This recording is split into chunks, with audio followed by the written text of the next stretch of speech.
حضرت عمر کے زمانے میں ایک نوجوان عبادت گزار مسجد میں عبادت کیا کرتا تھا۔ حضرت عمر اس کی عبادت سے تعجب کرتے تھے۔ اس کا باپ بہت ضعیف ہو گیا تھا۔ یہ جوان عشاء کی نماز پڑھ کر باپ کی خدمت کے واسطے جاتا۔ راستے میں ایک عورت اس پر فریقہ ہو گئی۔ ہر روز اس کو بلاتی اور چھیڑتی تھی۔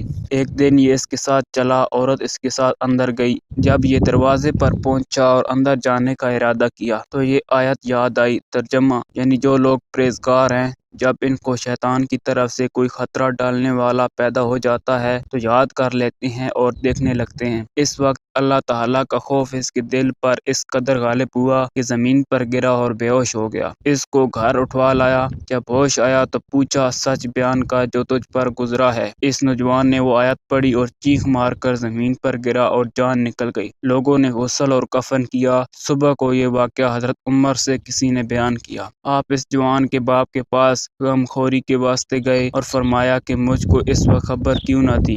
کہا، اے امیر المومنین، رات کا وقت تھا، تکلیف کے خیال سے آپ کو خبر نہ دی۔ آپ نے فرمایا مجھ کو اس کی قبر کے پاس لے چلو۔ جب آپ احزاب کے ساتھ قبر تک پہنچے تو فرمایا، یعنی جو شخص اپنے رب کے پاس کھڑے ہونے سے ڈرے گا اس کو 2 جنتیں ملیں گی۔ نوجوان نے قبر سے دوبارہ جواب دیا، اے عمر، بے شک میرے رب نے مجھ کو 2 جنتیں دی۔ میں امید کرتا ہوں آج کا یہ واقعہ آپ کو پسند آیا ہوگا۔ واقعہ پسند آیا ہے تو ویڈیو کو لائک کر دیں، شیئر کر دیں، چینل پر نئے ہیں تو چینل کو سبسکرائب کر دیں۔